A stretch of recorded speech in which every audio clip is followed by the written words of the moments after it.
Boker Tov, nous sommes le 28 septembre 2017, le 8 Tishri 5778. Daniel Haïk au micro, Michael Anker à la technique ce matin. Heureux de vous retrouver pour cette nouvelle heure d'actualité sur studiokalita.com. Une heure qui va débuter dans quelques instants par les grands titres. Une actualité qui, il faut bien l'avouer, est plutôt chargée ce matin.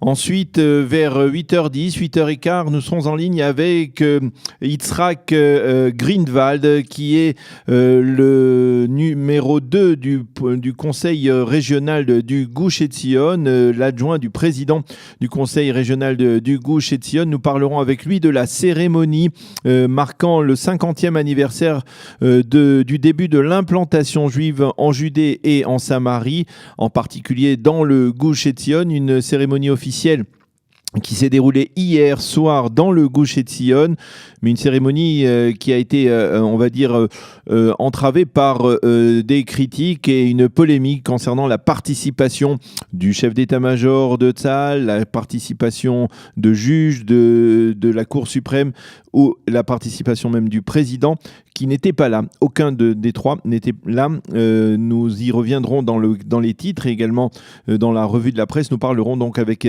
Yitzhak Grindwald de cette cérémonie et de la polémique qu'elle a suscitée.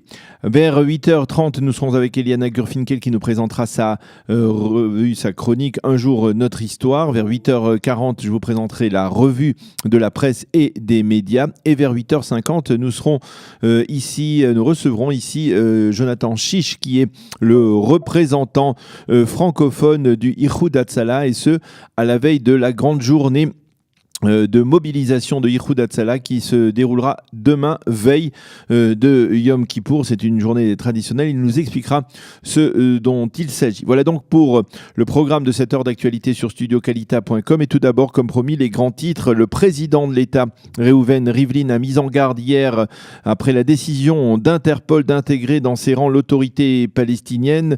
Une décision qui a été prise hier par la convention d'Interpol qui s'est réunie à Beijing. Cette décision, a dit le président de l'État, va porter atteinte à Interpol lui-même et va l'empêcher de lutter comme il se doit contre le terrorisme international.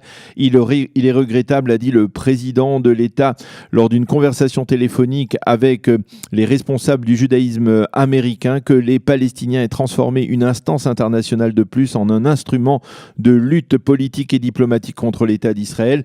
Je vous rappelle donc en dépit des efforts de la diplomatie israélienne au cours des dernières semaines, la convention d'Interpol a voté à une majorité des 2/3 en faveur de l'entrée de l'autorité palestinienne dans l'organisation internationale de police criminelle. 75 membres de cette organisation d'Interpol ont voté en faveur de l'entrée des Palestiniens, 75 membres sur 133.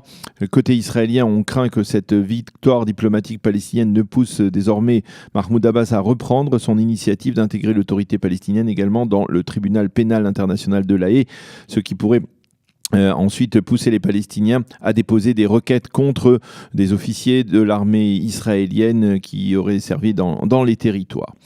Le Premier ministre israélien Binyamin Netanyahou s'est entretenu hier soir avec le conseiller du président Trump pour le Proche-Orient, Jason Greenblatt, ainsi qu'avec l'ambassadeur des États-Unis en Israël, David Friedman. Il a réagi à cette occasion à la décision d'Interpol. Selon M. Netanyahou, la direction palestinienne porte atteinte avant tout aux chances de paix en multipliant les initiatives diplomatiques visant à dénigrer l'État d'Israël. Le chef d'état-major de Tzahal, le général Gadi Eisenkot, a décidé de réduire de 4 mois la peine de prison d'Elor Azaria, qui avait été condamné, on le sait, à 18 mois de détention pour avoir tué un terroriste palestinien qui était déjà neutralisé et à terre à Hebron en mars 2016. Elor Azaria a remercié le chef d'état-major pour ce geste, mais il a refusé de reconnaître sa faute. La cérémonie officielle, donc marquant le jubilé de l'implantation juive en Judée et Samarie, s'est tenue hier dans le Gush Etzion en présence du Premier ministre, du président de la Knesset, mais également donc, comme je vous le disais en titre, en l'absence du président de l'État.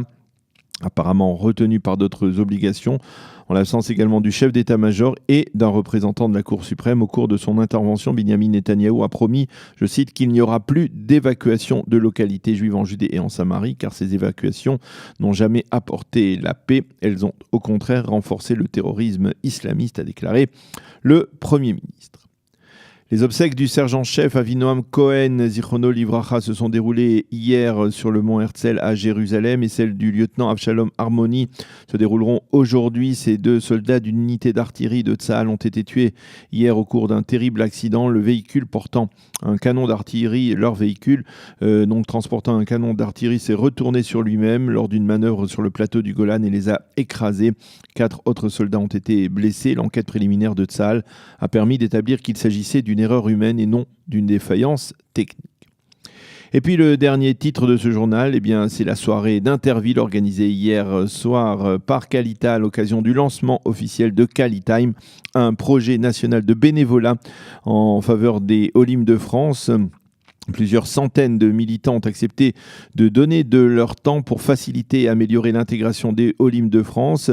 Ils se sont rassemblés, certains de ces militants se sont donc rassemblés dans 5 points à travers le pays, à Netanya, Ra'anana, Ashdod, Tel Aviv et ici à Jérusalem, dans les locaux du hub de l'emploi qui nous abrite également ici.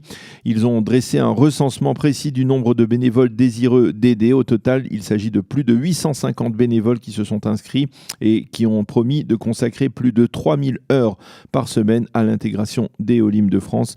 Le président de Qualita, Mark Eisenberg, s'est félicité de ce dévouement de la communauté ou des anciens Olim en faveur des nouveaux immigrants qui sont arrivés au cours des dernières années en Israël. La météo, le temps sera de plus en plus frais, il faut le noter, en Israël, et l'on s'attend même à de la pluie demain et pendant la journée de Kippour dans diverses régions d'Israël, ce qui serait rarissime si cette information se confirmait. Les températures, 24 degrés aujourd'hui à Jérusalem, 28 à Tel Aviv et 34 degrés à Eilat. Nous allons marquer une pause musicale et on se retrouve dans quelques instants avec Yitzhak Greenwald, le vice-président du conseil régional du Gush Etzion, pour nous parler de la cérémonie d'hier et justement de l'implantation dans le Gush Etzion.